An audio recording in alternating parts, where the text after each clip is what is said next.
At home, DCK Productions proudly brings to you the greatest podcast in the world! The greatest podcast in the world? Suck it. No, you suck it. No, you suck it. No, you suck it. No, you suck it. I appreciate it if you both suck it. Suck it!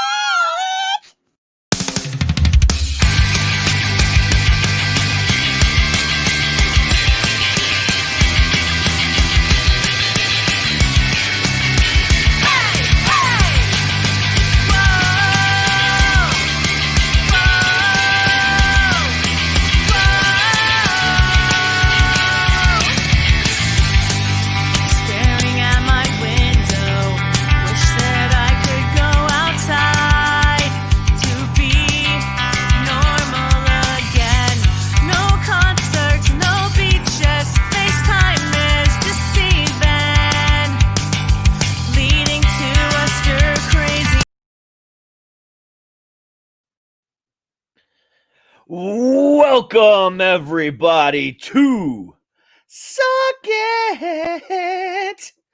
I am the great and powerful Prince of Awesome, the King of Kings, Derek, joined as always by my metal goddess of Los Angeles, Nicole Carson. How are you tonight?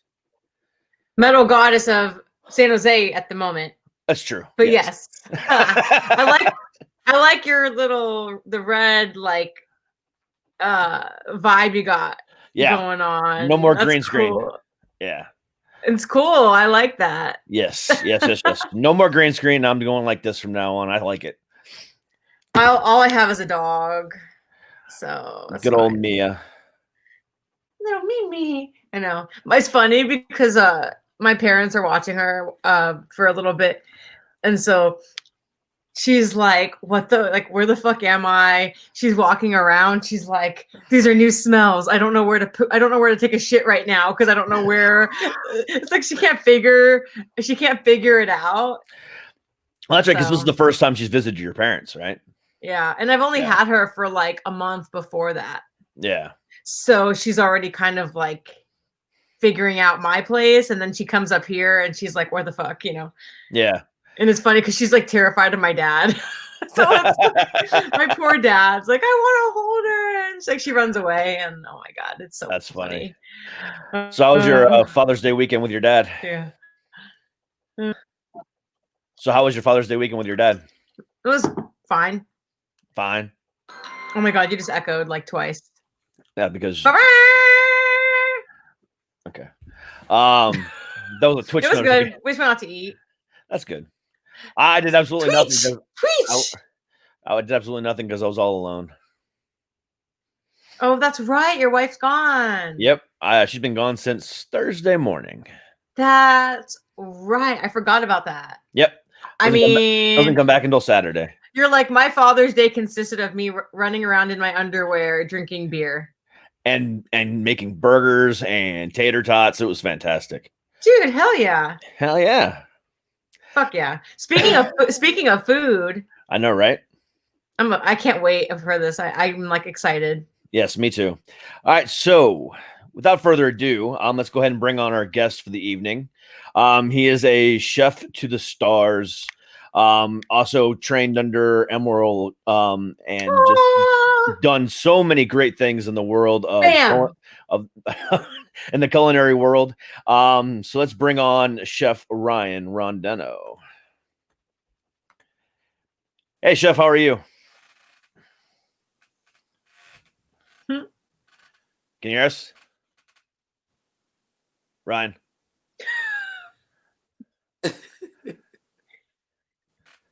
Can you hear us okay? I can't hear Derek. I can hear Nicole. I can't hear Derek. Can you hear me now? He can't hear you. Why not? I don't know. That's okay. Derek, you can hang out over there. I'll just talk to him myself. It's totally fine. That's really weird. You can't. Derek, say something. Hello. Yeah, I can't hear anything. No? Nicole, you can hear me though, right? I can hear you. Yeah. I can hear him too. Okay. Chef, can you hear me when I talk? Yeah, I can hear you. Okay. Oh, Derek. Poor Derek. Figures. Derek, how should he sign off, sign back on kind of thing, or? Yeah, have him just tell him to sign log off and then hit that link and come back in. Okay. Derek says to try signing sign off and then hit the link again, and then he'll let you back in. Okay. All right. I love live things. It happens. That's fine. We'll bring him back on when he gets back on. Yeah, for sure. I got some good questions for him too, because he's works with a lot of really cool celebrities, and I got some. I know. I saw that. I want him to work for me now. Yeah, I'm sure that's going to cost an arm and a leg too. Where's he look? Is he in New Orleans? No, I think he's in L.A. Oh, I thought I read he was in New Orleans, but no, he's a New Orleans chef. He has that. Okay. Yeah. Perfect. Well, he's my neighbor. Perfect. Yeah, because he trained under Emerald, and then he's done things with like Will Smith and Ashton Kutcher and I think Tyrese Gibbs. Just the whole nine. I hope we can get the audio to work. Me too. All right, so he's coming back on now. Let's see if I can bring him on. All right. Bring him on. All right. Can you hear me now, Chef?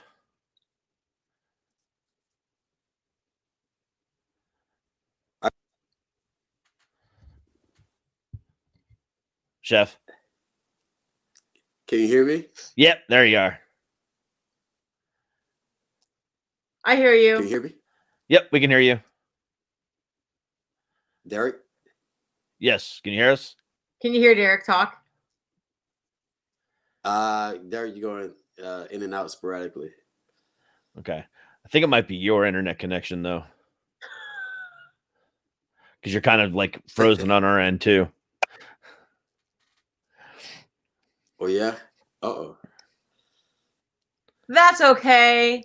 This is all part of the live streaming fun. It happens. As long as you can hear Derek's questions. Good. All right. Can you hear us okay now, though?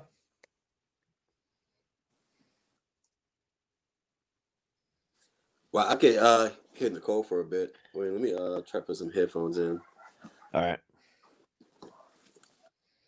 He'll put the headphones in. Yeah. Okay.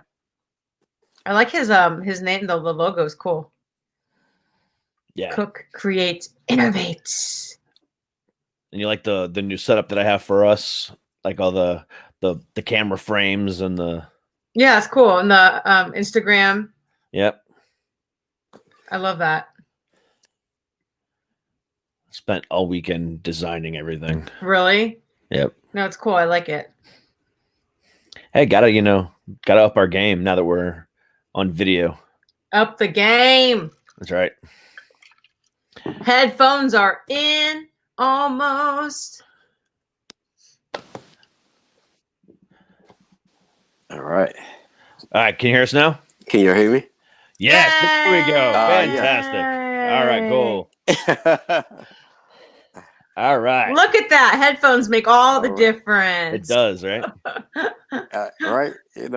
I need some wireless like Derek. So anyway, how are you tonight, Chef? I'm good. What about yourself? Not too bad. It's like raining cats and dogs and raining. Yeah. Oh my God. Here in Virginia, it's bad. Tornadoes. Here. Yeah, tornadoes. Everything right now. Yep. Oh wow. Yep. Virginia sucks this time of year. No thanks. No thanks. It's a hot day today over here. Yeah. Where are you at now, Chef?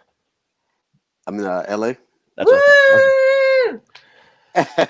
You and Nicole are neighbors. I live in LA what about too. yourself, Nicole? I live in what part of LA are you in? Like general area? No, I'm in Woodland Hills. Oh, dude, I'm out there every week. Yeah.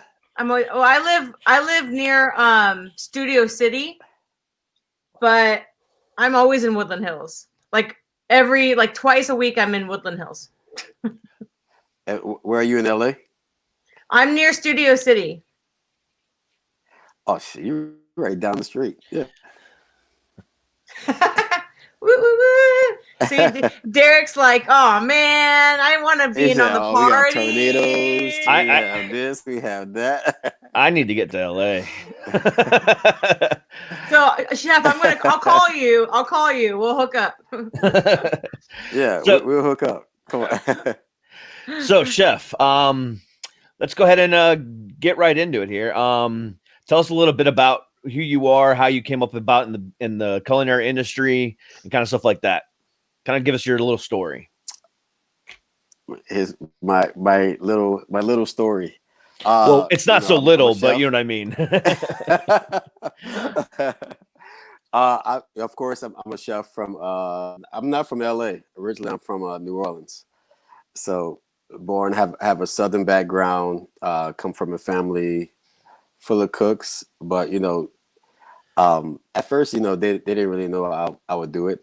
I would pursue the culinary career.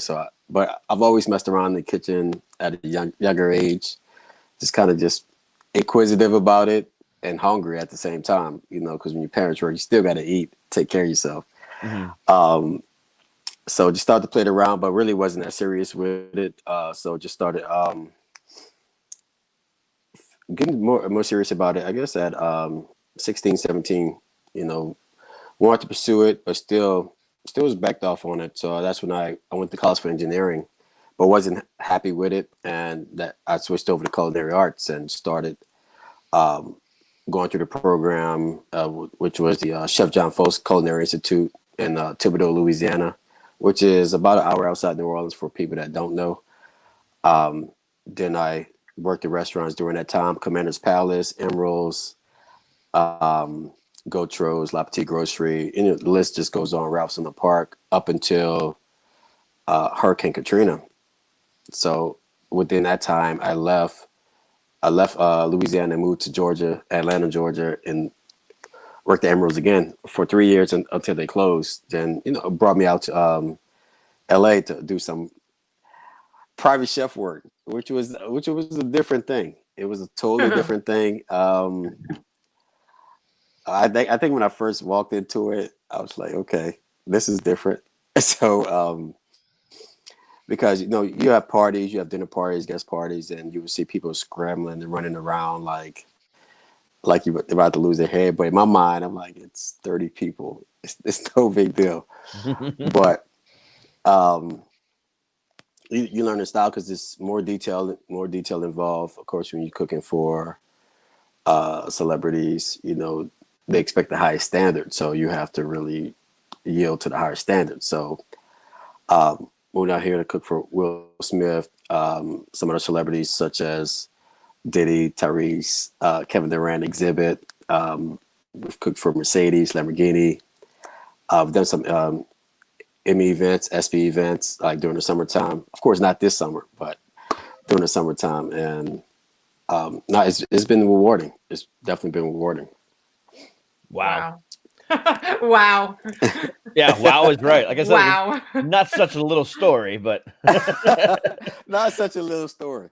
But no. I mean, the story it's like we're just getting started. That's I always feel like, I always keep myself there to keep myself motivated. So it's like, okay, you're just getting started on this. Let's push yourself to the next level. Yeah, definitely. I definitely understand that. So how have you been keeping busy throughout this craziness that's been going on? Man, it's just crazy. It's the craziest thing I've ever seen. I thought Hurricane Katrina was crazy, but this beats it by far. Yeah. But doing a lot of meal delivery. I think when COVID first started, everybody's sheltered in place. So I was a qualified essential worker, so I could do meal delivery for people, for clients, and still get food to them and still keep myself busy. But now that things are starting to come out, restaurants open, and people are having dinner parties and events, so you're able to see some events up to 10 people, and still be able to cook your style of food. Mask on, of course, or off. It depends. Yeah. Depends on the guest. Yeah, So I gotcha.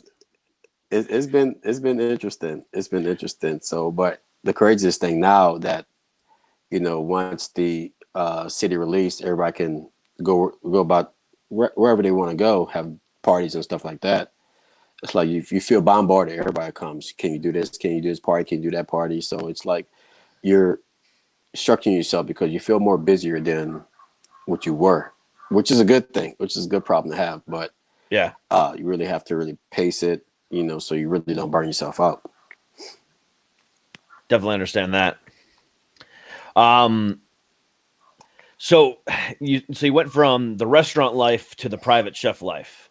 Do you miss the restaurant life? You do. I miss aspects about it.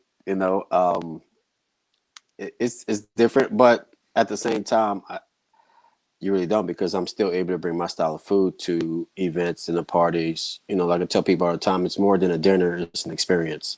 Mm-hmm. So you're able to show people my style of food is totally different. We bring the Creole style to LA, but we mesh it with California cuisine. So we create something unique, something different for people to try. So, compliments like your flavors are always different. They're always good. So, you take that and you hold it, for what it is. So, do I miss the restaurants?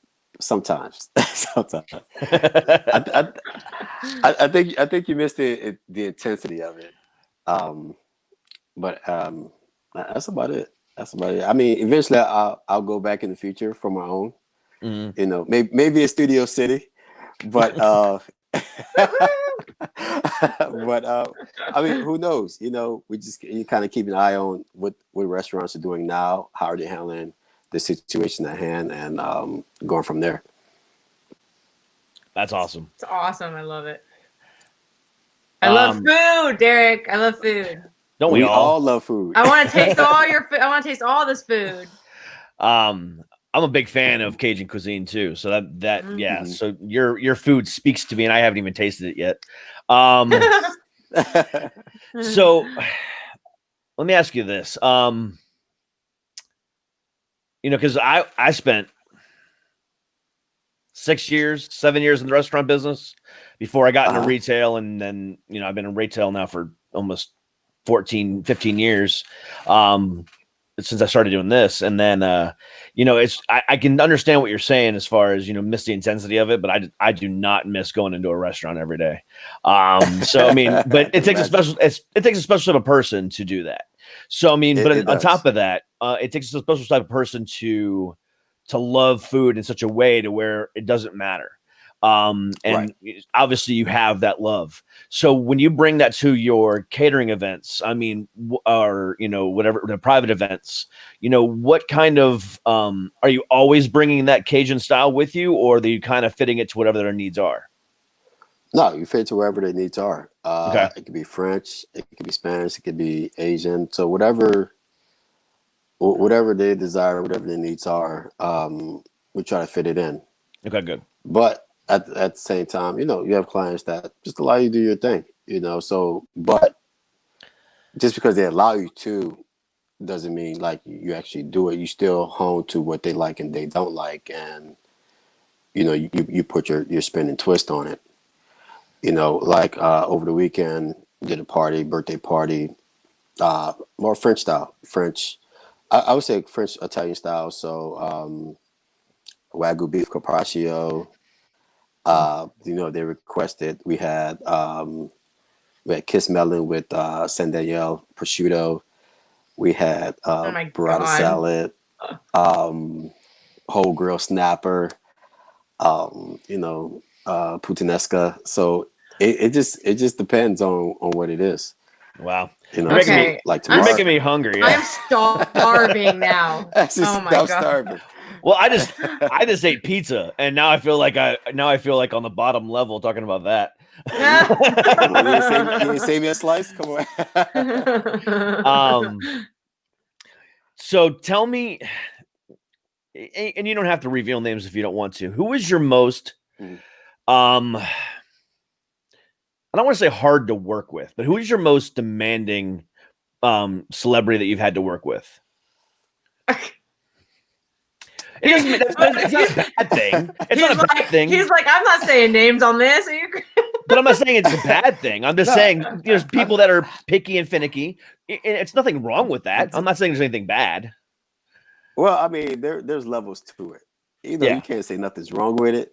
You know, there's a fine line. Okay, you're picky, that's fine. Two, okay, then you're pushing it. Like, come on, man. Like for real. Have you had that happen? I think Diddy was the pickiest one, pickiest celebrity. Really? He Yeah. seemed. I guess I could see that. I guess I can see Diddy being like that. You know, and in my mind, so I mean, me, I'm easy going, I'm laid back, and I'm thinking like, why are you so picky? Like, what's your problem? Yeah, somebody cooking for you every day. It's like it should be that easy, but Yeah. you know, some of them are just that picky. Wow.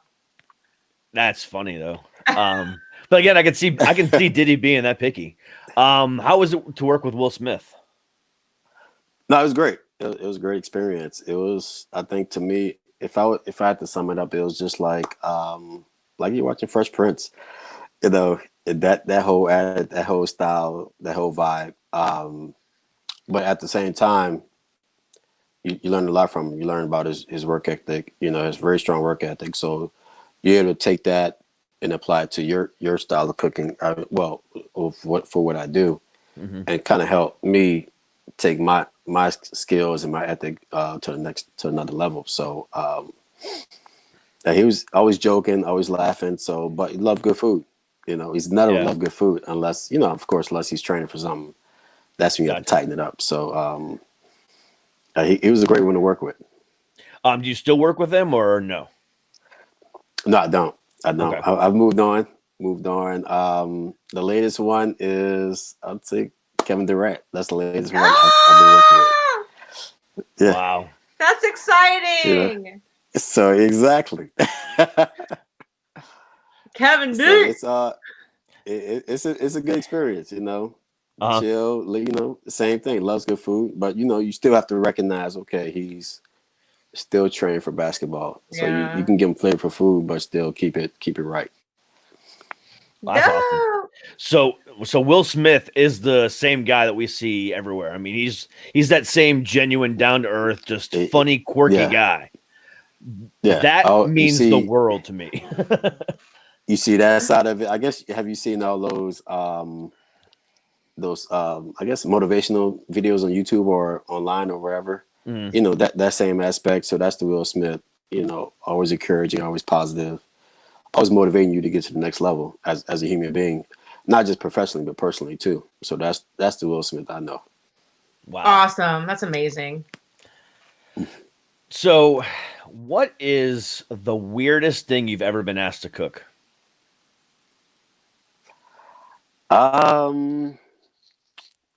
Nothing really weird. nothing really. Well, I guess. Well, I guess I have to look at him crazy because I wasn't a fan of it. Gefilte fish. Oh, okay. Oh yeah. Like, can you cook that? Like, we can attempt. I ain't gonna say I like it, but we can attempt. Yum. Right. You know. Yeah. No. I was like, I have no words for this. I grew up in a Jewish family, so I know that. I get it. Yes, it's like, yep, that's it. I'm Japanese and Jewish, so I ate a lot of weird fish growing up. You know. That's insane. No, but it was one experience. It was during the holidays. It's like, I guess was it Thanksgiving or Christmas? It was one of those to where we were cooking for 8 people and they brought all this food. You'd have thought 100 people was going to be there. But it's only 8 people. You know, we had goose, we had whole goose, we had whole duck, we had a whole turkey. It was like, first of all, they were like, okay, we don't like frozen food. Okay, fine. 3 o'clock, I guess they wanted to, test the chefs. They brought a frozen turducken, and dinner's at 7. Like dinner's at 7, so it's like, okay, you brought a frozen turducken in. So is this the test? Is this the test of truth? Like, see if the chef's gonna crack or what? But we got through it. You throw it out quickly and season it. Boom! By dinner time, it's on the table. But it was that they couldn't decide if they wanted buffet dinner or plated dinner, buffet plated dinner. They kept going back and forth. Then they were like, okay, the chef can't help you. The other chef you had, okay, he can't help you. It's like, so I was sitting there like, okay, he's just here for no reason. So we got through it. I don't know. She was a tough client. I don't think, I don't know how happy she was with it, but she was happy. Everybody else was happy, but she was just a tough client to deal with. So it's like, okay, never again. Never again. That's awesome. So you have your own spice line as well, right? Yes. So tell me about that. How did that come about? Spice line came about. I mean, it was one of those things. We all want to own. I guess on the chef standpoint, you want your product, you want your own restaurant, your own product, something in that nature to call your own. So one day you walk away from the kitchens, you still have to move. You still have to do stuff that'll give you revenue, give you profit. So why not come out with start with a line of rubs, line of spices. So you start playing in the kitchen, with different flavors. Of course, gotta have Creole. Creole is one because I knew Derek was coming, so I had to make a Creole. And pay homage to where I'm from. 2 was the Ancho Chili Barbecue because I love to grill. I love to get outside and grill, smoke, do those things. The citrus herb, something on the lighter side, something floral that goes well with fish, chicken, lamb, vegetables. So something bright. But then came on 3 more flavors. The smoked coffee that's one of my favorites. The smoked coffee rub, which is real nice, smoky, sweet. I got a Caribbean jerk. Then we have gumbo rub. Oh my gosh. Gumbo rub is near to my heart because I can definitely understand that. Yeah. It helps people develop gumbo for ones that don't feel like they don't know how to. It's has a lot of flavors in there that give you that authentic taste. So it's something that I've always wanted to call my own. I've used it, used in different events, different parties. Because I tested it for like a whole summer. Just tested it on different clients. Didn't tell them I was testing it on them. Nothing, because I wanted a raw reaction.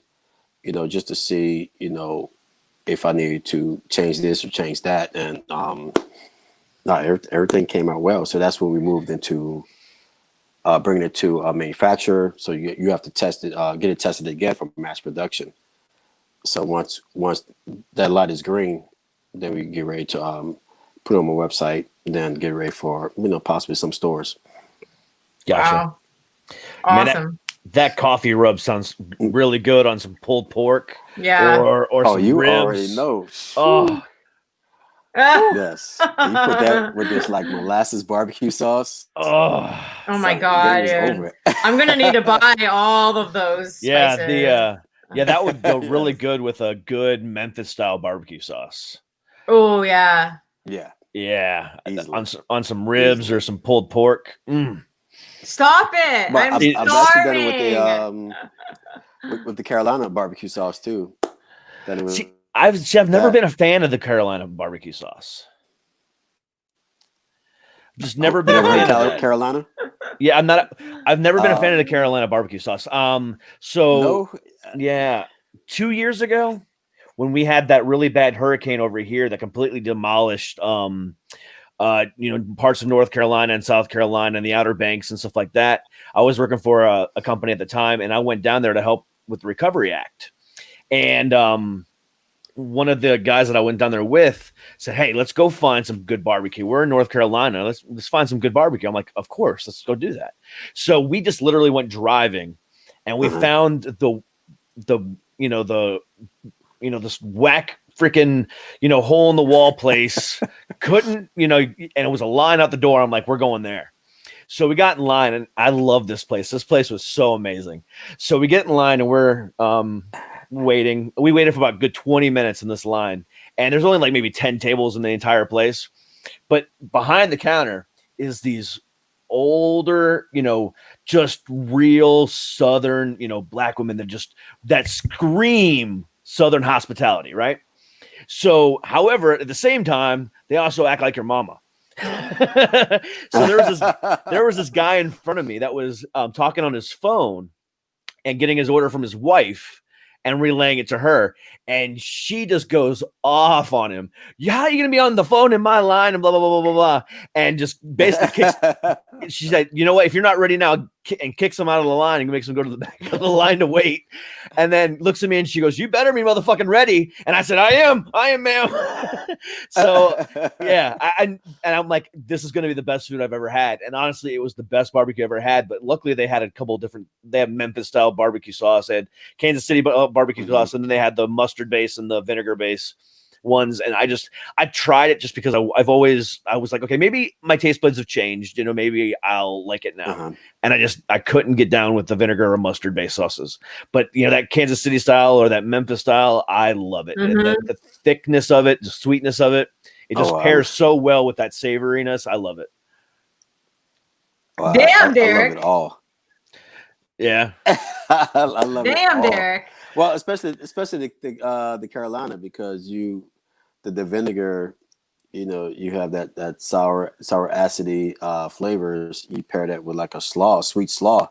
Yes. It's a balance. You talk about balance of your food, especially with pulled pork. Yeah. And that's funny that you mentioned that, because even with the pulled pork, I'm not a big fan of it and I'm one of those guys that loves a good pulled pork sandwich, Memphis style, with the slaw inside of it. And I just like the extra sweetness of it because sometimes, a good place will over season that rub on the pulled pork. Therefore, you get a really good balance of the sweetness and the savory and the spiciness with it, which is just phenomenal. But you're right. If it's not too seasoned, then having the nice acidity from the vinegar would probably be better. You're probably right. Because I've had those vinegary based slaws versus the sweet based slaws on it, and those are phenomenal. So you might be right. Maybe I just never ate the right type of vinegar based sauce where I would like that. Yeah, it's just it's a balance. It's all a balance. By the way, I'm one of those douchebag Yelp foodie people who thinks they know what we're talking about. No. I'm kidding. No, I mean, like I said, I grew up in the restaurant business before I went into retail. So, I mean, I know my stuff, and I'm nowhere near on the level of a professional chef, but I can smoke some ribs. I can smoke some pulled pork, and I can grill a hamburger like it's nobody's business. But that's about the extent of it. So speaking of which, we all love a good hamburger. Oh my God. Yeah. Beautifully seared, nice crust. Dude, the way he talks about food is just like beautifully seared, and the crust. It's like, this picture in my head. I can't. I mean, it's all visual, well, till you get to the moment of it, so you have to build the story till it's time to actually eat the burger or eat whatever you're eating. Yummy. And the aromas, the smells, the textures, the flavors. So you eat with your eyes. So that's a huge aspect of it, because you sit in a restaurant or you're looking at something online. The first thing you say, that looks good, I'll try that, or I'll try that. And you hope for the best. So you hope that it's seasoned right. It's not too vinegary. It's all these things. Yeah, I gotcha. So what are some of your Common, what are some of the things that you tell people when like they ask you, hey, what can you tell me is wrong with this? Or, hey, how can I make this better? Like, what are some of your common tips for the biggest mistakes you see in the kitchen? For the home chef, put it that way. For the home chef, Yeah. Patience. Patience is key. Patience is key. I think, your people are cooking, everybody's rushing through it, rush, because you can taste something that was cared for versus something that was rushed. Mm-hmm. You could taste something when somebody's had a bad day and didn't feel like cooking. So all these things, it comes out in your cooking, but if you're looking at a piece of fish, skin on, you could tell if if it was cooked, seared properly, if the skin was crisp properly, or if it was crisp in different spots, so, you lower the heat and just allow the fish to do the work. It works for you. You don't work for it. So, that's the thing, season your food. Season your food is an important aspect, evenly layer it versus, not seasoning with your hands too close versus you kind of bring your hand up a little bit and just season. So, so you can season it evenly, so that you're not seasoning in spots. Gotcha. Wow. So what are some of your what are some of your staples? Like if you had to say like 5 staples to keep in your kitchen at all times, what would they be? Besides the norm, besides pasta, flour, egg, butter. Yeah. Besides the norm, yeah. I would say gotta have andouille sausage. Ooh. Andouille sausage is one. Wow. Because I could do so much with it. I could do not the norm, not the gumbos, not the jambalayas. I've made breakfast with. I made andouille holiday sauces to go over poached eggs. For one, you could do Wow. that. Serve that with clams. Make a ragu with clams. Serve that with bread. So clams, mussels. Whatever. God. Whatever you like. That's one of them. I agree with you on that one. Vinegars and olive oils. Lots of vinegars and olive oils. Tons of them. Because they're different. They're all different flavors. Whether it's Italian, whether it's Greek, whether it's Spanish, even California. So that's one. I love passion fruit vinegar. Ooh. I love the sweetness of it. So Dang. that stays on the block. I've never tried that. Chocolate. Yeah. Chocolate. Always Chocolate is a chocolate. staple. Always chocolate. So, we had like this big 5-pound bag of chocolate chips just sitting. So we make, whatever. Because even like you mentioned the pulled pork, but like a savory chocolate sauce would go well with that. Dang. So, that of course dessert, but dessert's common. Yeah. It's great Mexican food. So, that's another one. Different flours, sugars, so not just the normal sugars, coconut sugars, things like that. So it's always something different. So you're just going out and exploring what's new and what's out there. Mm-hmm. Oh my gosh. So good.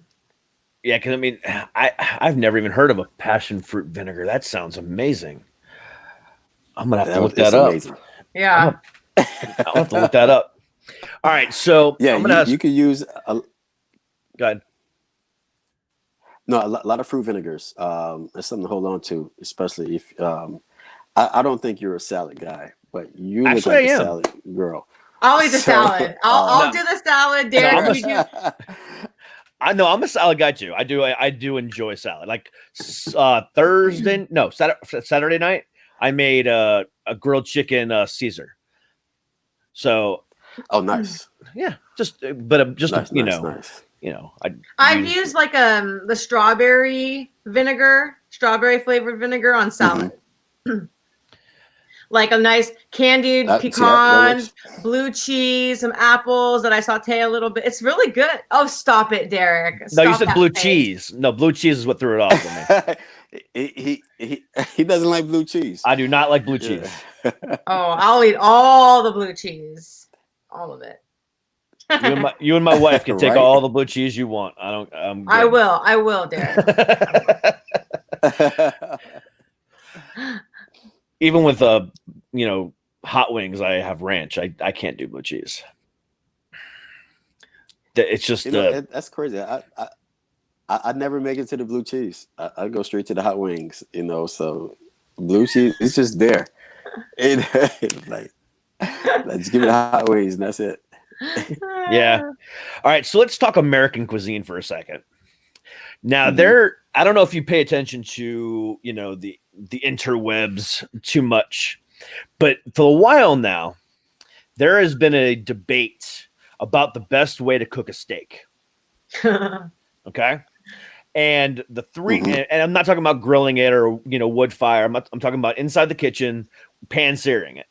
So there's three different ways that Right. people are talking about, whether it's just a straight pan sear, or it's pan sear then finished in the oven, or the reverse sear where you cook it in the oven for 200 for an hour and then pan sear it real quick. Have you tried all three ways? Obviously, I'm sure you have. But what is your preference? What do you think the best way is? For me, I've done them all three ways. I think for me, pan searing straight up. Pan searing straight up, get a nice crust on it. Then just cook it up to temp. Cook it up to whatever temperature you desire. And in the cast iron pan, of course. Of course. Of course, obviously. Of course. Yes. Yes. There's nothing else. I use my cast iron for everything. Yeah, exactly.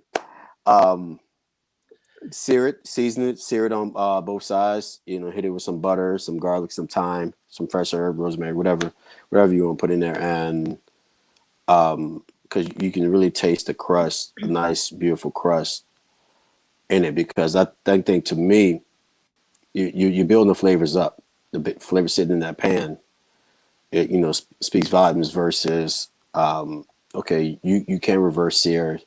It works well, but it's you're not. I don't think you're really cooking it in the pan. Some people don't, and some people just cook it in a sheet pan and just put in the oven for low and slow for an hour, then try to put in the pan and cook it that way. Mm-hmm. So I think to me, it's good, but it's more flavor starting in the pan and just cooking everything in the pan, like a one pot dish thing, sort of. So I got you. Now it's all about the flavor. I definitely understand. I definitely agree with you on that, especially when it comes to a good piece of meat. Now, I'm one of those types of guys that loves a good ribeye or a good strip, and sometimes those are more gristly or more fatty than others. So for me, what? Hey, the more fat, the better. Come on. Correct. But that's what I'm saying. That's what I'm saying. I love that piece of it. He's like, No. The more fat, the better. I wholeheartedly agree with you. But for me, I've always found it difficult, and if I'm just straight searing it in the pan, to get that, to get that fat to melt. Therefore, it becomes part of the steak instead of an annoyance when you're eating it. So, if you're gonna straight pan sear it, what are some of your tips for steaks like that to avoid what I'm talking about? Well, if you're gonna straight pan sear it, I'll let it pat in the I'll pat it down in the paper towel. I'll pat it well. Remove all the moisture, as much moisture as you can, so you can get the correct sear, the correct crust, and you allow the fat to render in the pan, so it's not once it hits the plate, it's not gristle on your plate. Gotcha. So that's the way that's the technique I like to use. So for going straight from package to pan is where the mistake is. It needs to be patted down and dried out first. Well, I mean, not just steak. chicken. I even do it with fish. I even do it with scallops. So all these proteins, if you want a beautiful crust, you can pat it down in a paper towel. Okay. I've never heard of that before. Just pat it down, Derek. Just pat it down. Pat it down. I mean, now I have dry aged a steak in the refrigerator before, with some paper towels and just letting it sit overnight, and that way did come out the best. But just patting it down beforehand, I never thought about. But yeah, like I said, I've done the dry aging inside the refrigerator, and that was phenomenal. Well, that's another technique too. Yeah, if you want to help remove some of that moisture, you can dry age in the fridge, just like you say, as well.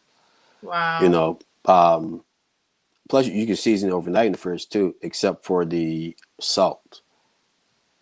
You know, season everything except for the salt, because the salt will bring out the moisture.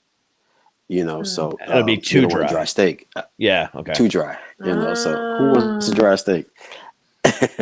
Ain't nobody got time for dry steak. That's another technique. I know, right? We ain't got time for that. Yeah. But I mean, that's a technique used especially for even holiday time. You know, you brine a turkey, you brine it, you take out the brine, you dry it, then you put a dry marinade on it, then you just stick it in the fridge, let it sit overnight for the next morning, and just bake it off. Wow. I have a random question. So being in LA, there's a lot of fad diets, right? A lot of like specialty diets and stuff. Do you ever have to cater to like celebrities or clients that want like all vegan or gluten-free or whatever? And is that more difficult to like come up with recipes that aren't meat-based, or do you use alternative meats and things like that? I'm just curious because LA is like, I mean, I know like I'm not a huge meat eater, but like I know a lot of my friends are full vegan and they're like, and gluten-free and they're lactose-free and all this stuff. So like, how do you cater to that population? Well, I mean, my thing is if you're gonna cook vegan, if you're gonna cook vegan in LA, I think there's no need for meatless product, because there are so many varieties of vegetables, things of that nature across California that you can use and create something special versus, okay, I'm just gonna grab this this meatless burger or whatever and cook something with it. You know, so it's you can raise the bar to cooking vegetarian or vegan food for that client. You know, but even as far as That's vegan, a great answer. Well, I'm going to need him to cook vegan food for me. But gluten free, you know, I think it seems like that fad has gone away, but there's still something hanging on. There's different flours you can use, rice flours, coconut flours, to kind of really surpass that, versus, you know, they're freaking out. Is it gluten free? Is this gluten? Is that gluten? Yeah, I mean, you'll be surprised even about my rubs. People are like, oh, is it gluten free? It's like, yeah, it's gluten free. Oh my god, yeah, that's a huge thing. I don't know. It's a huge thing everywhere, but LA is a little. I mean, it's very like, you know, health conscious, right? So yeah. Well, I think it might. Yeah. I would agree with that. I mean, but at the same time, I think with diets and lifestyle changes, such as like the ketogenic diet or paleo diet, those types of ways of eating and those types of way of cooking have kind of opened up whole new doors for gluten-free cooking. Because I mean, obviously, because there's no wheat, there's no grain at all in either one of those types of eatings. So I think that has opened the door to a whole new slew of things. That's correct. Yeah, that's correct. Because one of my favorite ways of eating, even though I love bread, I love my rice, I do enjoy eating keto friendly. Actually, my wife, when she comes back from her vacation this Saturday, we're going keto again. And I did it for years when I was a pro wrestler, when I was in the gym constantly, and all the other stuff. And it is, I mean, for somebody that has a low metabolism and just, you know, genetically, you know, bad weight, you know, family history of that kind of stuff, that is definitely a way to go. And I absolutely love it because I could eat, 2 pounds of steak and Brussels sprouts all week long, and then go to my doctor and he'd be like, "What'd you eat all week?" "Oh, I ate about 15 pounds of freaking red meat." "Okay, let me go test your cholesterol." "Oh, you're perfect." It is the weirdest thing I've ever seen in my life. I started eating more red meat and cut out everything else, and my cholesterol went down. It was the oddest. It's very, very odd how that it's works. very odd. Yeah. It's very odd.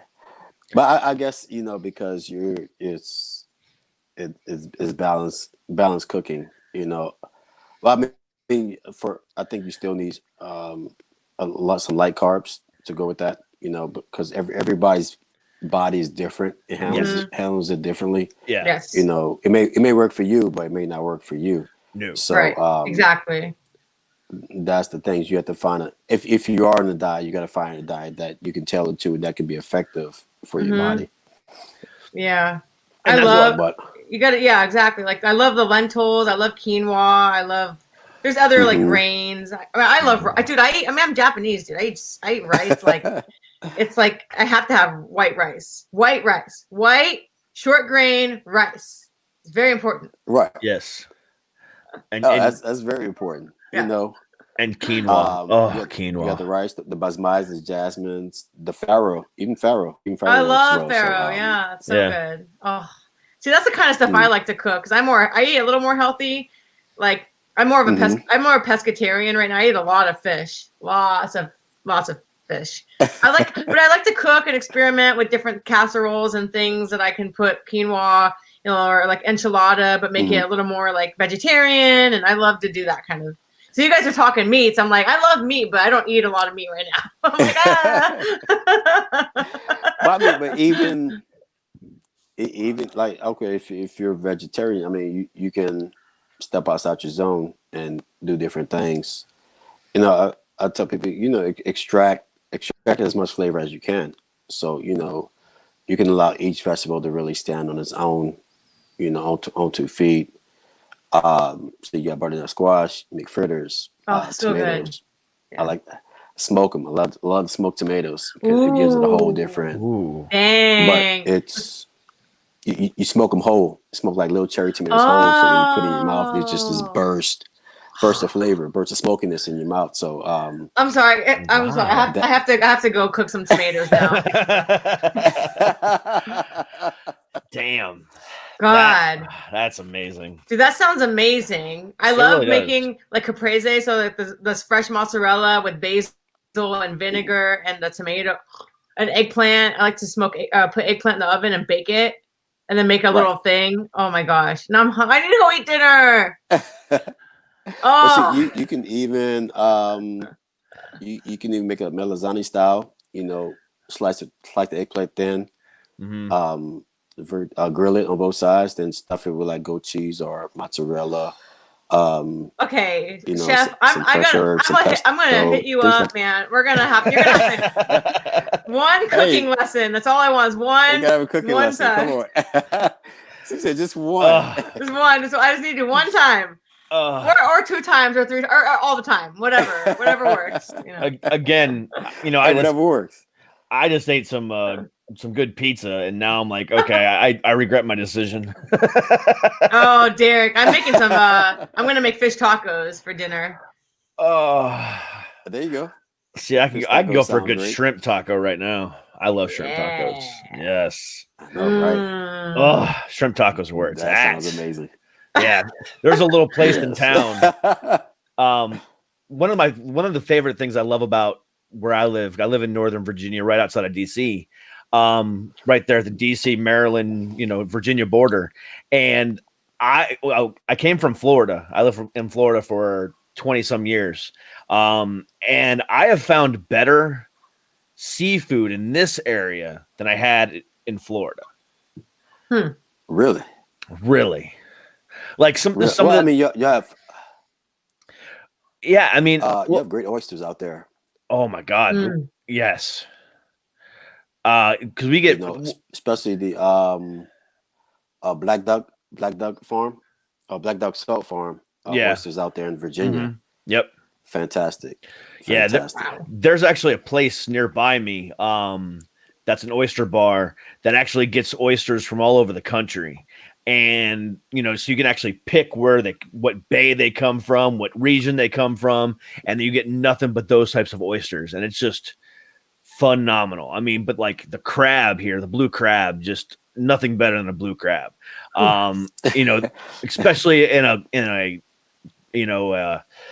crab cake, just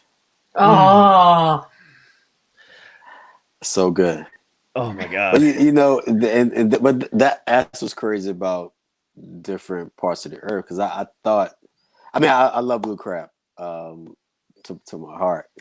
But I went to Hawaii and I had Kona crab, and you talk about crab just like butter melting in your mouth. Like it was something like I've never tasted before. You just put it in. It was silky. It was smooth. It was buttery, and I was like, I thought blue crab was it for a second, but this has it right now. Yeah, the only thing I don't like about blue crab is cracking it because it's so small. It's hard to get everything out of it. But yeah, that's true. My brother actually lives in Hawaii right now, and he's had Kona crab, and he's told me amazing things about it as well. Yeah, it's an amazing thing. But I do stick to blue crab. Like I said, make some phenomenal crab cakes. So it's getting it at the right time. You want the sweet crab meat to really help give you a flavorful dish. But I also love those little crab claws too. I don't know if you had those. So we have those down in the south, down in New Orleans. So little crab claws, you can either fry them or you can marinate them, and just take one by one. Just take a bite. Oh, that sounds so good. Sauce and eat. Yeah. One of my favorite things that most people either they love them or hate them. They have like no in between on them. Are crawfish, and I love crawfish. Absolutely. Oh my god. If they're cooked right and they're cleaned properly, just nothing better in the world. Oh yeah. I mean, you can't beat it. It's how you cook it, how you season it. You want something that really stands out. I think because I used to tell people like if I'm sick, I don't take medicine. I'll eat crawfish, and the heat, the spices, it'll just flush it right out.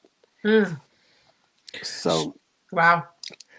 So if you could only create one Cajun dish for the rest of your life, like you were banned from cooking anything else other than this one dish that was Cajun, what would it be? Like basically your all-time favorite gumbo. Cajun gumbo. Gumbo, easily, yeah. Yeah. Because you got it any time of the year.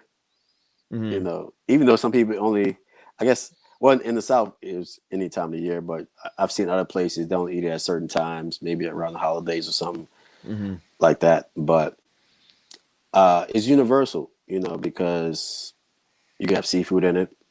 I've had duck and andouille gumbo. I have, of course, chicken and sausage, which is popular. Rabbit gumbo is another favorite of mine. Rabbit? Wow. Yeah. Yes. So you can go any way, and it depends on what region of Louisiana you're from too. Of course, in the South, we eat rice. I've seen, in Cajun country, you've had somebody with mashed potatoes, somebody with potato salad. Wow. So it's very universal in that aspect. Wow. That sounds awesome. Yeah, I love me some gumbo, but I'm actually a jambalaya guy. Oh yeah? That is one dish that I could have 24 hours a day, 7 days a week, as long as it's chicken, shrimp, and andouille. If it's all three, then we're good to go. Just if you ever overmake a pot of jambalaya and you want to ship it to Virginia, please hit me up. hey, you got it. But you got to try with crawfish in there too. Yes, I've had that way too. Yes. Yes, Yeah. I've had it that way too. That's so good. Oh my god! But yeah, no, jambalaya is my thing. I make a mean homemade jambalaya, not Zatarans from a box. No. I took Right. Emerald's recipe and kind of tweaked it to make my own. Oh, that sounds so good. Made it your own. There you go. Yes. Yeah. You. Okay. Brown or red? Brown jambalaya or red jambalaya? Brown. So the brown, of course. Well, the red, of course, has tomato in it, and the brown Yes. doesn't. Correct. Which is I said brown. Yeah, I like brown better. Yep. Yes, yeah, I like the brown better. Tastes a lot better. Yeah, because the tomato I think overpowers it sometimes, and a lot of the seasoning doesn't come through because of the overpowerness of the tomato. Right. Exactly. Dang, you guys! I need to have some jambalaya now. Damn, I don't think I've ever had a really good jambalaya before. No. I don't think so. I'm gonna need to. Yeah, can we change that, please? We got to fix all these issues over here. We gotta catch her up to speed. Yeah. Like I said, Woodland Hills, 20 minutes away. I'm there. I am there. Hey, done. No, but it's universal. I think over the last couple of years in California, I think you're starting to see people accept Southern foods, New Orleans style food, and they start to embrace it, for what it is, which is a great thing, So you see like Southern restaurants popping up here and there, New Orleans spots. There's one downtown I like to go to. Which one is that? It's a good thing. Which one do you go to downtown? Do you know the name? Can you say it or no? No, I can say it. It's there's one in Chinatown. It's Jewel of New Orleans. So there's serve good po' boys. So they fly the bread from New Orleans. So that sounds so good. It could be legit. So po' boy, so oyster or that's shrimp? a good one. Po' boys. Shrimp. Oyster or shrimp for you? Half and half. Really? Okay. I've never done half and half. I like them both equally, but I've never done half and half. That'd be an interesting. Okay, I'm gonna write that down. Yeah, you gotta write that down.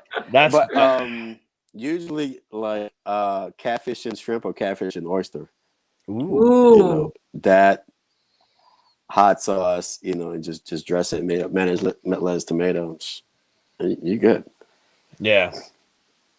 Gotcha. Wow. There was a question I was going to ask, and I can't remember what it was now.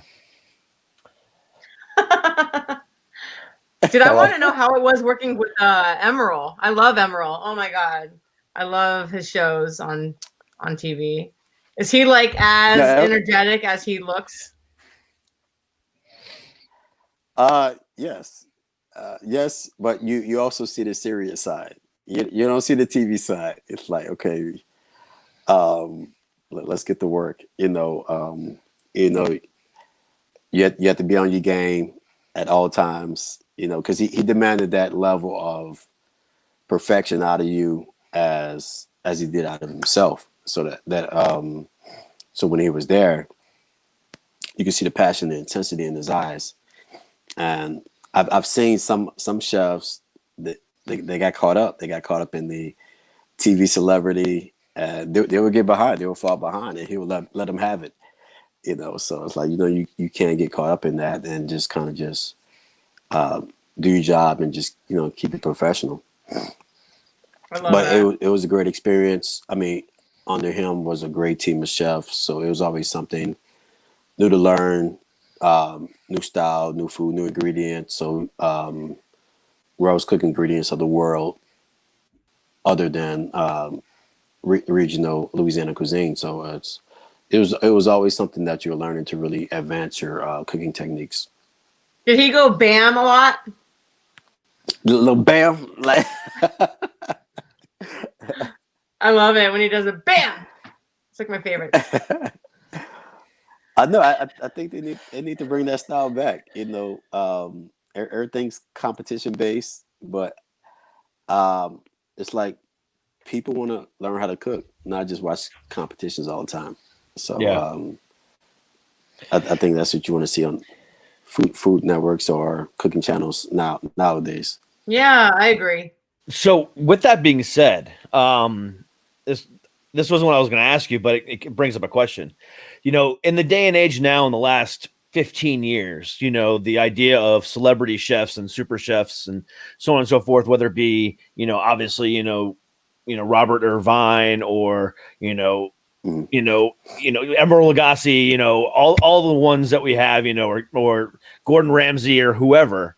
But a lot of those guys give the perception of just, I don't want to say this in a negative way, but of just being a dick in the kitchen. I mean, straight up.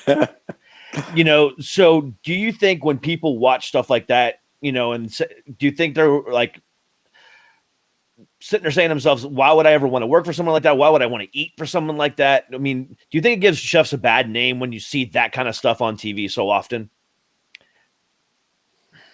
I don't think so. I mean, I think that's how kitchens were back in the day, real hardcore. Mm-hmm.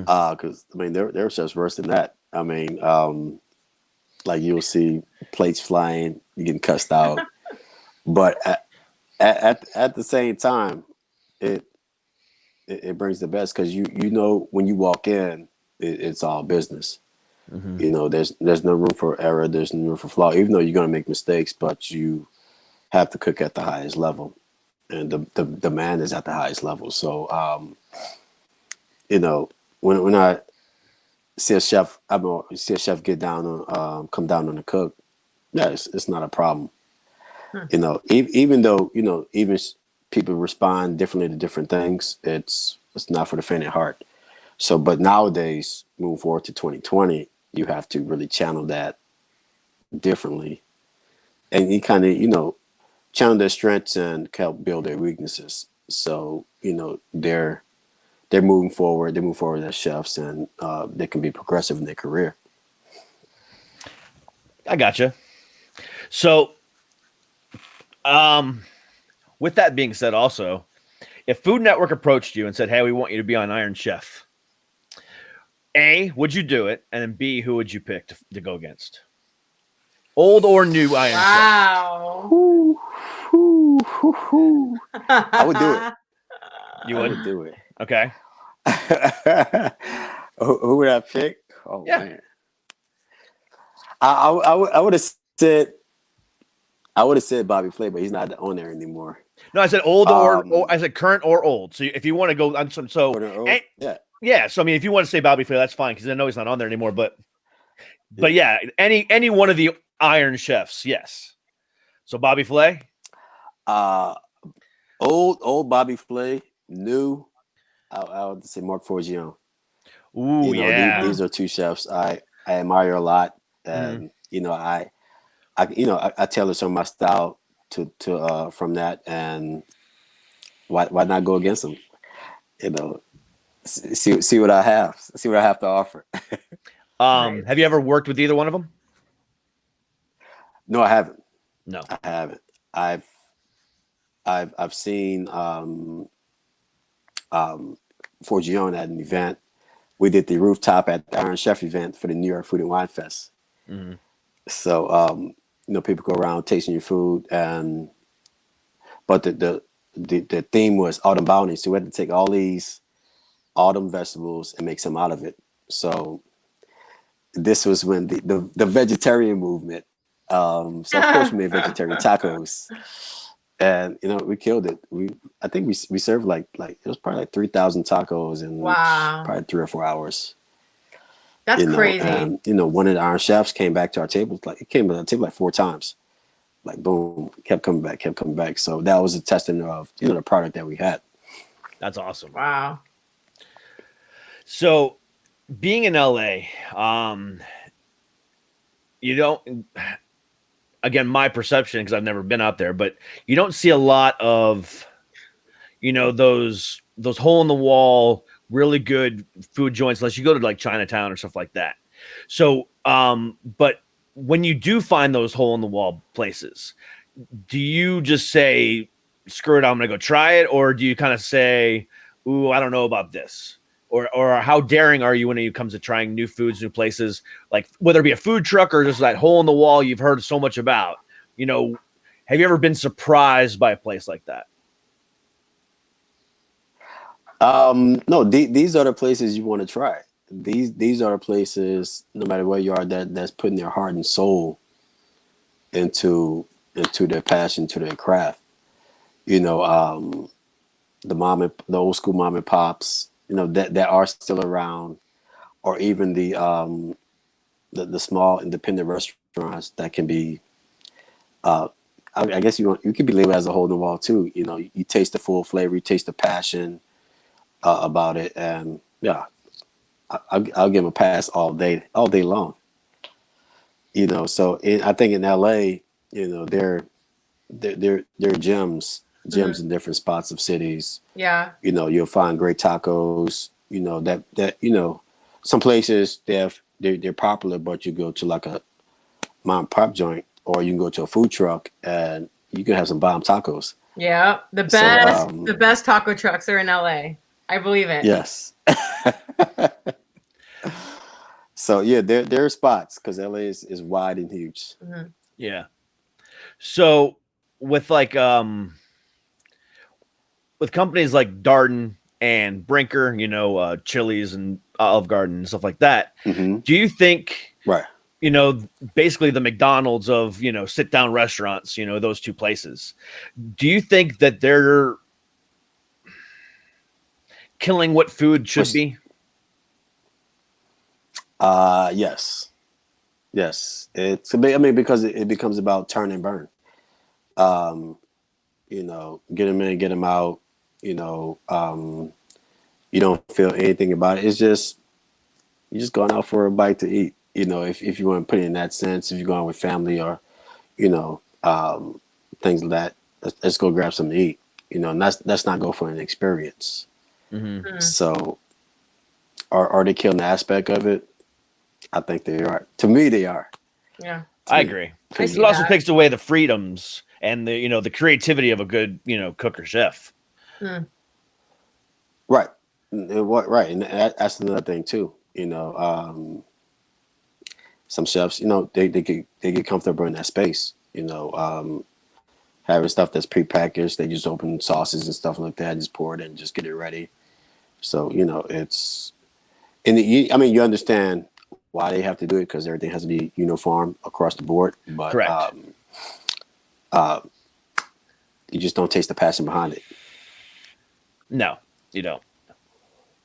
And that's why I love where I'm at, because in my town, we literally have a Buffalo Wild Wings and a TGI Fridays, and everything else is mom and pops. So right. I can find a good mom and pop burger joint, seafood place, American style, this French style, that. I have literally everything at my fingertips here, all mom and pop wise. And that's one of the right, exactly. That I love. I can absolutely love that. Well, I think America as a whole has gotten better over the years. Their palate has gotten better. They're willing to try more things, more cuisines, more ethnic cuisines, and really expose themselves to good food versus the chains, chains and, just turn and burn, Yeah. Some you still got to drag them out. Like, let's go. Let's try something new. Let's try find a good pizza. Let's find who has the best seafood, who has the best charcuterie oysters, who has these things to really give you an experience, so because you got to look at restaurants getting more and more expensive. So if you're going to spend the money, make it worth it. Yeah, I agree. Because where I was at in Florida, we were right near Darden Enterprises. The home base for Darden was in Orlando, is in Orlando. And anytime a good mom and pop place started coming up, you start hearing rumblings of them. They would put an Olive Garden or a Red Lobster or a Seasons 52 or whatever whatever they got going on that week, and they would just try to demolish anything that they had going on. So for the longest time, I feared mom and pop places because they would just come down on them so hard in Florida because it's all corporate down there. I mean, every corner is like I said, an Olive Garden, then a Chili's, and then a Golden Corral, and then a this, and then a that, and then this, and then that. It's so corporate. And, the mom and pops come up for 6 months and then they're gone. And I was genuinely scared when I first got up here. I'm like, oh my God, there's nowhere to eat. And I'm like, then one day we were walking on our downtown and my wife's like, I've heard good things about this place. I'm like, I don't know. It kind of looks a little shady. And she goes, no, we're going to go eat here. And ever since that day, I was hooked. And I rarely ever go to anywhere else other than a mom and pop place because those people know how to cook better than any. Yeah. Yeah, you're getting authenticity of their respective cuisine. Yeah. Not only that, but they're telling their story. This is where I'm from. This is my heritage. This is what I grew up on. So you get the sense of that value also. So that's what I'll choose over a chain. Oh, me too. If I'm in a chain, somebody had to drag me. Yeah. So yeah, let's go. It's like, all right. All right. So last question, and I'll let you go because I know you probably want to eat, and I know Nicole wants to eat too. Because it's that time of day over there on the West Coast. Hungry. Where do you see your culinary career taking you next? I mean, do you want to open up your own restaurant? Do you want to Please do. Do you want to, move to Vegas? I mean, where do you want, what do you see your next step or where do you want to go next? I think I do want a restaurant. That Creole Cali fusion, something totally different. Kind of speak to my style of food, what I love to cook, and kind of introduce that to Los Angeles. Where in LA? Who knows? Probably. I like Sherman Oaks and Studio City. I like the areas. It's easy. It's good traffic, good flow. On Ventura, right on Ventura. The one and only, right? That right now we're working on putting out an app. So we're gonna put a recipe app for those home cooks that get tired of cooking the same stuff over and over. So these are different things you can try seasonally. So our recipes will always be updated seasonally for just people to try at home. Try something different. Step them outside their boxes and their lanes, and kind of push their palates for the dinner table. Also in the future, I would like to see products, knives, pots, pans, things of that nature, just kind of just hitting the shelves. Some totally different, just building brand awareness across the country. So that's what we're working on now. And I think the restaurant is probably the last thing. That's probably the last focus. But it seems like it's coming faster. It's the last focus. Yeah. Oh man, if you open that restaurant, I will bring all my friends and be there all the time. Yeah, Nicole and I will be first in line. Oh, dude, that's like down the street from my house. I'll be there. But I do pop-ups in LA, Nicole. So next one you have to come. Yeah, I would love to. I'm gonna follow you on Instagram right after this, and then I'm gonna have to watch out for all those. I'll be at every single thing you do. I love it. Yes. Hey, come on up. I appreciate it. But it's given LA a different style, because LA. I mean, there's a lot of restaurants, but there's a lot of room for growth in the city. So bringing that style can help, especially in the Valley area. Help bring something different to the Valley. Love it. That's awesome. I love that. Well, guys, you can follow Chef Rondeno at NOLA Chef 212 on Instagram. And you can also go. What was your website again, Chef? My website is rondenoculinary-designs.com. Mm-hmm. You know, as you can see my my Instagram feed at NOLA Chef 212. My Twitter is at Chef Ryan Rondeno, and you can follow me at Facebook, Rondeno Spice Collection and Rondeno Culinary Designs. Well, Chef, it's been a pleasure talking to you tonight. Definitely, likewise. Yeah, thank you very much for taking your time out of your day to talk to us, and give our listeners some tips, and give me some tips on stuff to do. I really do appreciate your time. Yeah, same. Anytime. Appreciate it. You'll be hearing from me very soon. Yeah, I was gonna say, don't you worry. I'm hitting you up right after this. She is gonna DM you in like 10 minutes, bud. Literally, I'm ready to go. All right, Chef. Well, thank you very much, man. I hope you have a great rest of your day, and I hope that the coming out of COVID treats you well. Definitely. Likewise. Y'all be safe out there. You too now. Bye-bye. Thank you. All right. Bye-bye. Oh God! How wow, fun. He's so nice. What a good guy! What a good guy! All right, so let's take a quick commercial break, and then we'll be right back to close out the show. Guys, I'm here to tell you all about the brand new revolutionary product from Manscaping today, the Lawnmower 3.0, a product that will not nick your sack and make sure that your manhood stays protected the entire time you are shaving. So do yourself a favor and go to manscaped.com and use promo code ShutUpCameron for 20% off the Perfect Package 3.0, which not only includes the Lawnmower 3.0, but it also includes Ball Toner, which helps prevent ingrown hairs. You get Ball Deodorant, which helps prevent chafing and man stank. You also get this awesome, sleek, stylish leather carrying case, all for $99.99. And when you use that promo code, you get 20% off. Also just released the Weed Whacker, the perfect nose and ear hair trimmer. So again, go to manscaped.com, use promo code ShutUpCameron for 20% off. Trust me, your balls will thank you. Guys, ever wonder how I get this manly beard looking so good? It's all because of Viking Revolution.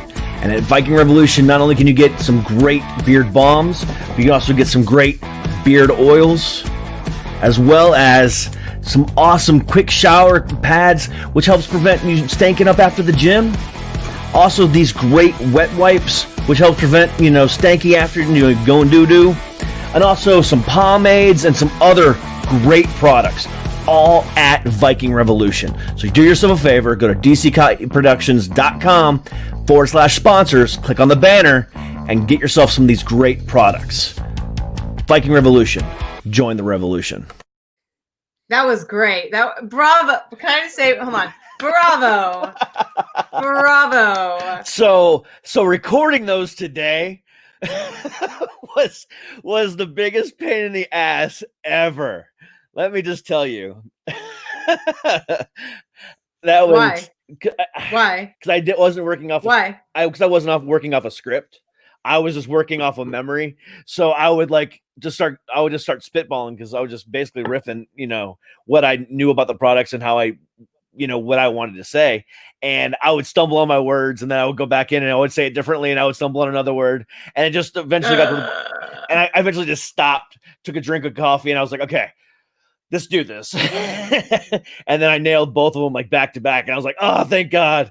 And then I just went in there. Oh my God. Did some editing, did some tweaking. I was like, okay, these are perfect. That is funny. So literally I DM'd him right now over that commercial. So when you said 10 seconds, I said, literally was not a lie. I DM'd you in 10 seconds after you hung up on the call.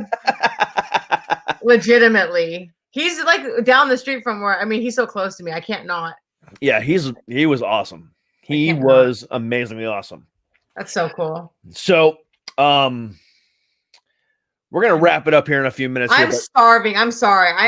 That's fine. I am so foodied out right now. I'm I need to go make my tacos. I want to go make this. I want to go upstairs and make this. And oh man, I am hungry. So before we close it out tonight, I need to go on a little bit of a rant. Uh-oh. Yes. And this is a honest to God serious rant that the child in me needs to say. Child in you needs to say. So last night, probably for the 20th time, Mm-hmm.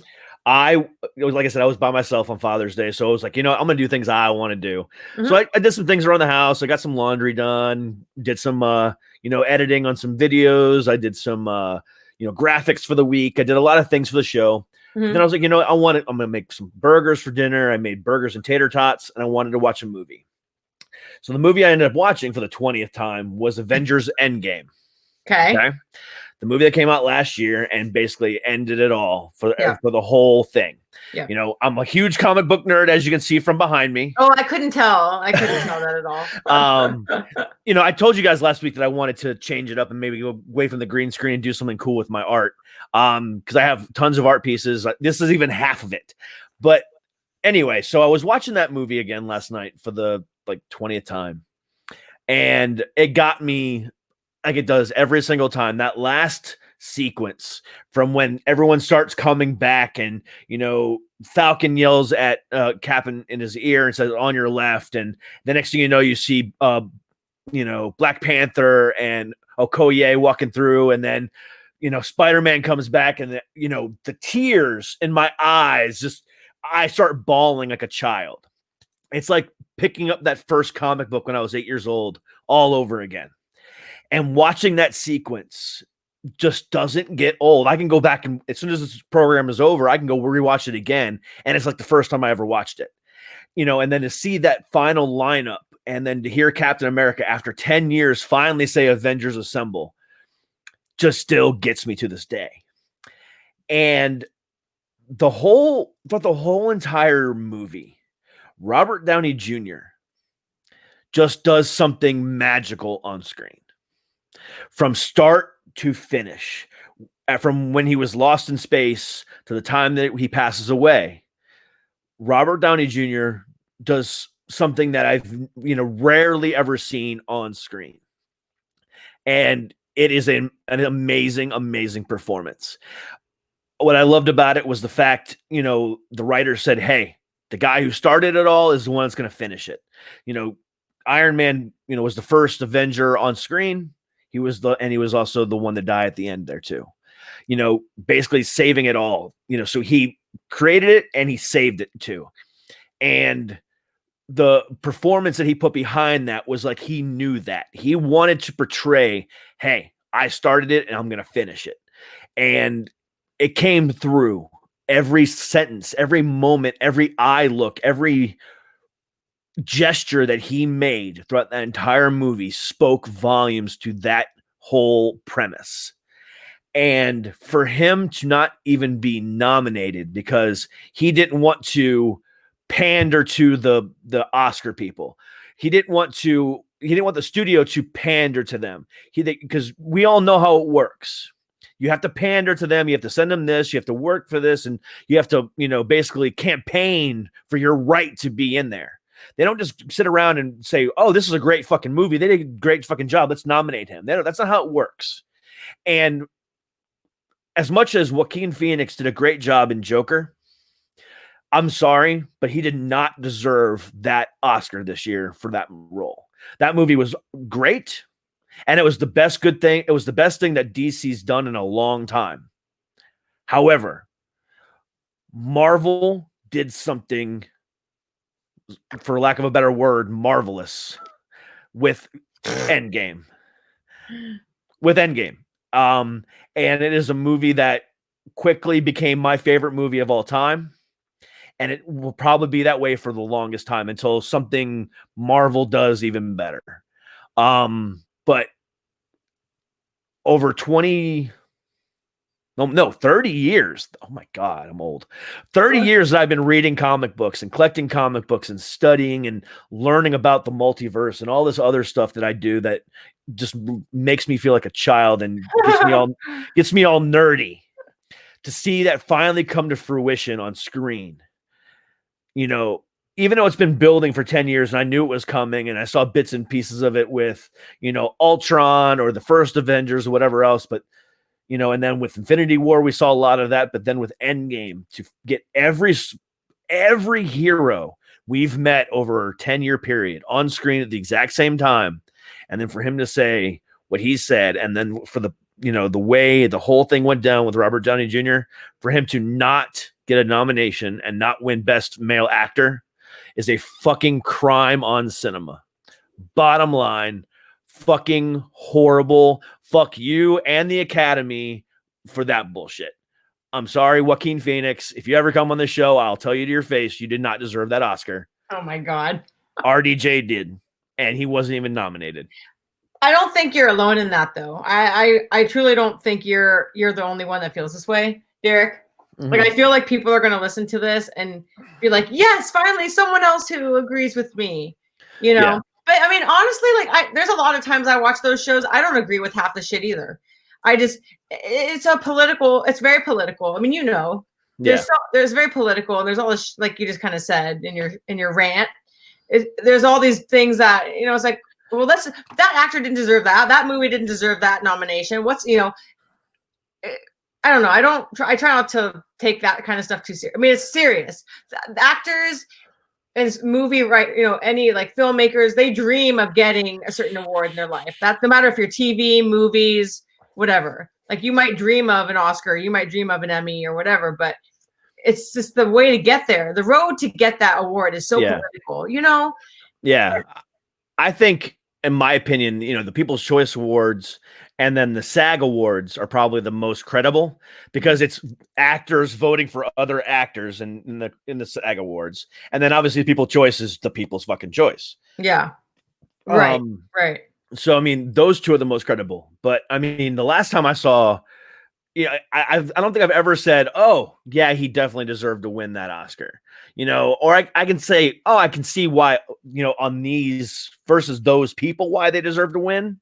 Mm-hmm. But like, there were so many other people that didn't pander to the Academy that should have won, or should have at least been nominated in every year. Right. I mean, I remember one year, it was years ago, there was a movie with Mickey Rourke where Mickey Rourke was making his comeback. Oh, The Wrestler. Yeah.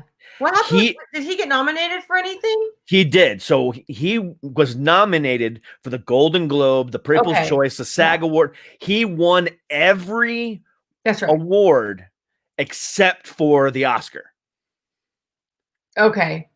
So it's that just tells you right there. There's a prime example of a situation to where that the Oscar is bullshit. A long time ago it meant something. But now it's all about whose ass do you kiss more? How much money and how much gifts and how much this and that can you throw at these people? And it sucks. When you go on to Rotten Tomatoes and you see critics are saying it's a 50%, but the audience is giving it a 92%. Yeah. It's like, so why even fucking bother? What do critics even need? What do we even need the critics for these days? It's true. They completely disagree. Oh, well, the cinematography was okay, but no. If the people go and want to watch that movie and are taking their time out of their day to log on to Rotten Tomatoes and say, hey, I certify this fresh, and I think they did a good fucking job, but for them to come around and say, oh, they did a shitty ass job. I mean, it's very, very, very rare to where the critics match up with the people. Right. I don't care how much schooling you went to. I don't care if you went to, this school or that school and went to acting and know about cinematography and, how to direct a movie and all this other crap. If you're not seeing what the people see, then you have no right to comment. Right. It's all how you have to cater to the audience. You do. And it's like a Yelp. Think of Yelp. It's like people comment on business, right? Yep. Look, I go based on those reviews. If I'm booking something, if I'm looking for something in a certain area, you better believe I'm looking at the ratings from the people that go to those establishments and do that. So because I mean, it's like music reviewers. I could review an album and I could rate it differently than Joe Schmo. Yeah. But it's all point of view and perspective, and it's all based on the listener or the viewer. So if a critic's rating different things than a normal person going to a movie, it doesn't balance out. It really makes no sense. 100% agree with you. 100% agree You with know? you. And again, I think that the biggest example of that is this year with Robert Downey Jr. and, his performance as Iron Man in Endgame. Yeah. That was a performance of a lifetime. It truly I love him. was. I think he's amazing. He's an amazing actor. And He's incredible. for him to come back from what he went through. I mean, the stuff that he did in the 90s and early 2000s was just, cringeworthy. I mean, he had that same persona that Charlie Sheen had. And, Charlie Sheen made his comeback, and, he's kind of made his way back into, good graces of people. But what Robert Downey Jr. did, and at the time, it was just Marvel Studios before they sold to Disney, for Kevin Feige and for, what's his name? What are you talking about? I can't think of his name. Marvel? The original director of Iron Man. Oh, hold on. If you think he played Happy in the movie too. Crap. What? It's John? in my mind. John Favreau. John Favreau. Thank you. You're welcome. So I got you. for John Favreau and Kevin Feige to say, hey, let's do something with this guy, despite his past, and show them, and took a character that at the time was a minor, low-level Marvel character. It wasn't on the level of a Captain America. It wasn't on the level of a Spider-Man. It wasn't on the level of a Captain Marvel or anything else like that. It was just your average everyday, as weird as that sounds, comic book character. Yeah. He wasn't anything special. And then for Robert Downey Jr. to make it to one of the most popular comic book characters of today. And then over a 10-year time period, he played that character countless times, and of those 23 movies, he was in more than any other character. And for him to basically be able to do that for as long as he did, and then still pull off that amazing one last performance. I mean, that clip of him at the very, very end, getting the Infinity Stones, and, Thanos says, I am inevitable. And he's like, yeah, well, I am. And then that dramatic pause of just amazingness, and says Iron Man, and snaps his fingers. You're about to cry, aren't you? No, I cried last night. I'm done with it. Now I'm just being passionate about it. But no, I mean, that's just my 2 cents. I needed to. Yeah. I was so upset last night after finishing watching it. I was about to just go live randomly and bitch about it, but I'm like, I'll save it for the show tomorrow. Oh my God. But well, I'll tell my friends at the Academy how you feel. How about that? Yeah, please. If you have any Academy friends, let them know. I do. I actually really do. Truly. It's crap. There's a lot behind that. Politics. I'll just say politics. We know about politics. It is. It's every industry has that too. Every industry has that bullshit. It's entertainment industry. It's every industry, but entertainment industry, it's everywhere. Politics are everywhere. It sucks. Yeah. Yeah. I mean, and it's sad because the best ones don't get recognized. Yeah. But by the true fans, they know. They know. Yeah. They do. They know. The last time I remember a performance that won an Oscar that I deemed, in my opinion, now I'm nobody, I'm just a fan, that was Oscar worthy and then actually got the Oscar was see, I'm drawing a blank. Exactly. I'm so angry. See? No, I have the movie in my head. $1 Million Baby. Okay, yeah, with amazing movie. With what's her name? I know, yeah. I love that movie. But she won Best Female Actress that year. And that movie was phenomenal, and her performance in it was phenomenal. So $1 Million Baby, I think, in my opinion, was the last time. Yeah, who was that? Hold on. Hold on. It's gonna drive me nuts. She's been shit on. She's been shit on a lot since then. Hold on. Yeah, I can't think of her $1 name. Million Baby. Hillary Swank. Hilary Swank. There we Hillary go. Swank. I was like, I think it's Hillary Swank, but yeah. Yeah. So I mean, Hilary Swank did a great job with that one. But then, yeah, it sucks. It really does. And I get it. It's all about the politicking. Disney says, oh, this person should win. So let's go ahead and send a free screening of all this movie to all the different people. And we'll also send them a Rolex along with that. And let's hope that works. And then we're going to put up billboards, vote for so-and-so. And then they're going to do this. And then they're going to do that. Welcome to Entertainment LA. Yeah, I get it. I've known about it for years. Like I said, I've been in this entertainment business for 20 years. And just because I've never lived on the West Coast doesn't mean I don't know what goes on. Being on the East Coast in Florida, because that's has an up and coming situation as well. I've been to New York. I see what happens. I know how it all goes down. But it's sad when the best players in the game don't get recognized because they didn't buy a Rolex for one of the Academy members. Mic drop. Yeah. So I can't do a mic drop anymore. I got a boom now. Oh, true. boom drop.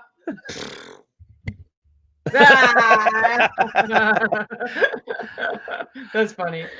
Yeah. But so that was my little rant tonight. Do you feel better? Do you feel better? I do. Now? I do. I've been building that all day in my head. The whole point of a rant is to feel better after. Exactly. And I wasn't like yelling. I was calm. You were calm. You were calm about it. And I used valid points. You used valid points. You only said, fuck you, like maybe twice or 3 times. That's pretty good. Especially for being you and being hungry. I'm sure after our food talk. Yeah. Well, again, I had a pizza beforehand. Yeah, and now I'm hungry again. I did not have pizza. I had no fucking pizza. I should have asked him if he knows Lucifer's Pizza. I like Lucifer's is a one-off. LA, surprisingly, though, has a lot of small mom and pop restaurants. It really does. The food out here is pretty good. There's a lot of good hole in the walls, especially in downtown LA. Downtown LA has a lot of great foodie spots. So the one thing I know about LA food, obviously I watch a lot of, Food Network and stuff like that, but there's a movie, a Disney movie that has a family move to, it's either San Francisco or, in that area or somewhere along those lines. And it was Inside Out. Okay.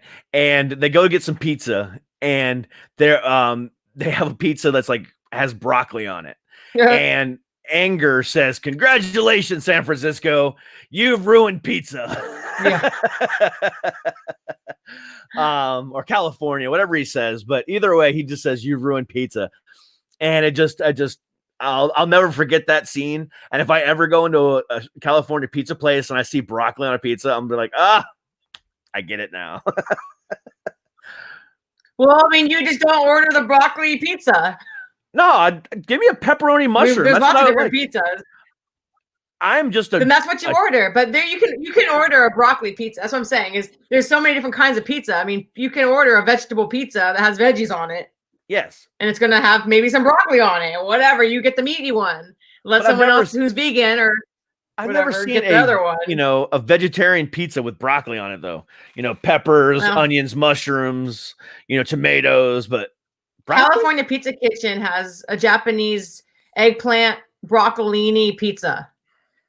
I think. Interesting. I've never had it because I actually don't like broccoli on my pizza either. I like broccoli by itself. Me too. But I think they have a broccolini pizza. I think. You know what? I've never been to California Pizza Kitchen. Don't go. It's a chain. You'll hate it. I don't. I know. I'm just saying I've never been, so I have no idea, and I have no desire to go either. No. I have 3 amazing mom and pop joints in town for pizza and Italian food. I have no desire to go anywhere else. Yeah, I have there's little spots here too that are really good. But with that, dude, I'm fucking hungry. I think my mom just texted me like, we need to make dinner soon. Hurry up. Yeah, exactly. But anyway, that was good. guys, He was awesome. He really was.